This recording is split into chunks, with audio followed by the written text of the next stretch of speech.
You have tried your best to focus on only one thing, but that's not just you. You love it, but at some point you want to try out something new. Yet at the same time, you don't know what new thing to focus on because you have so many interests. This is the paradox of multi-potentialism. I had a conversation some days ago with a friend, and he was talking about the things he was grateful for, how he's grateful for the way he was able to choose a career path early enough. Like, he started working that part during his uni days, and now he's doing big things for himself. And I'm very grateful, and I'm so happy for him. But then he asked about me. Yeah, so bro, that's enough for me. How about you now? How are you?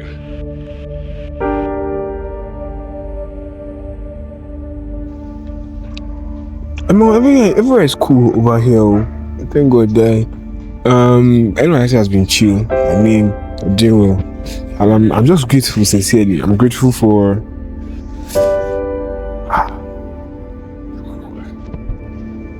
oh my guy, everywhere is good. I'm so happy for you, guy.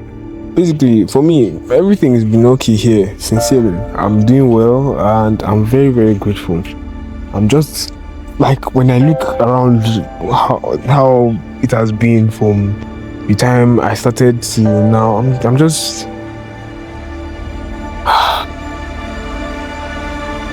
what am I grateful for?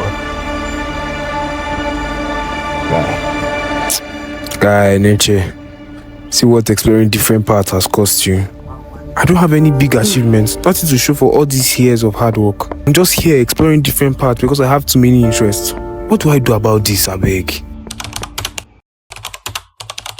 So I went on to do a little research about this, and here's what I found. When you go on Google right now and you search on this topic, there's 90% chance you'll come across this name, Emily Waprick. So she popularized this term, multi-potentialite, which simply means a person that has multiple potentials or multiple interests. And she came up with 3 superpowers that multi-potentialites have. We have the rapid learning, idea synthesis, and high adaptability.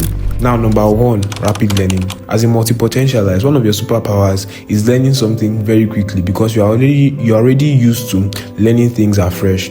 You have different interests, and so because you have been learning all over again, you have been learning afresh, getting to learn a new topic or a new field is more or less not as hard as it used to be for other people. And then number 2, idea synthesis. Because you already have experiences in different interests, you have the ability to synthesize or to bring 1 or 2 interests together, to make something unique for yourself.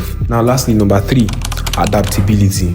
Because you already have experience in these different interests, you have the ability to work in whatever field of environment you find yourself in because you have already done this before. She also expresses the practical anxiety around this. The typical question, how do I make a living out of this if I like everything? And the beautiful thing is that she laid out a few real-world approaches that we can use to tackle this question. Firstly, you have the group hug, which basically means you have one job or one business that lets you use all your interests at once. A good example will be Emma Chamberlain.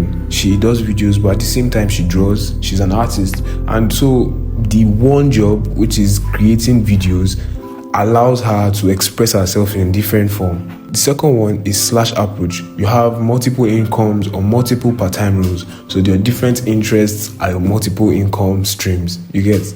Thirdly, she has the Einstein approach. Basically means you have one job that funds the remaining interests. A good example is Mr. Beast using videos to fund philanthropy. So the money he makes from the YouTube videos he does, he uses that money to fund his philanthropy. And then lastly, the Phoenix approach, basically fully immersing yourself in one thing at one period in time, and then after some time or after the season, you move on to the next thing. You get that kind of thing. A good example would be Dangote. Initially, he focused on the cement industry, but now we see him making very big waves in the oil industry. Now, that being said, I believe the Phoenix approach is the best one. Let me explain. These big names I mentioned focused on one thing, at least at a period of time, before moving on to the next. Emma focused on making videos, same as Marquez and Jimmy. Dangote focused on industrialization, specifically the cement industry. I think you just have to get really known for one thing, and then you can now explore the other things after the success of the first thing you did. Now take for instance, I'm interested in data analytics, I'm interested in volleyball, social media marketing and strategy, and I'm also interested in videography, at least just to list a few. Over the last 3 years, I've been able to explore these 3 different fields, but here's the pain. I never really got in-depth in any of this field to the extent where I can say I'm a master in this field. I was always average in all of them. But then there is a fun part. Because I have experience in different other fields, I have an edge over the average people in whatever field I am in. Let's say for example, I used to do graphic design for some time, but then I pivoted into video editing. My design principle and experience helped me design videos in a way that average creators would not be able to. And the videos get to look visually pleasing, at least compared to average video editors. Now, I'm not a master, but I have an edge over average editors. Hence the paradox. Now I'll leave you with this. Focus and be true to one thing. Be consistent and show up. Don't always be a beginner. Be an expert in something. Now focusing on something doesn't mean you should disregard the other things. It just means you can give 70% of your focus on the thing and then 30% can be shared across the other things. Or you can do it anyhow you want, but let the highest ratio be given to the one you are optimizing for. Listen to what I said, optimizing for. The only time you can do these things effectively is when you know what you're optimizing for. Are you optimizing for money? Are you optimizing for fame? Are you optimizing for what are you optimizing for? Now, if you tell me you want to go to London, there's so many routes to get there, but you can't use all of them at once. You have to go with one route and you have to go with it alone. Now, you can't use all the routes at once because you're one person, so you have to use only one. So choose the one that will get you to what you want. But yeah, now I'll catch you guys in the next one. Peace.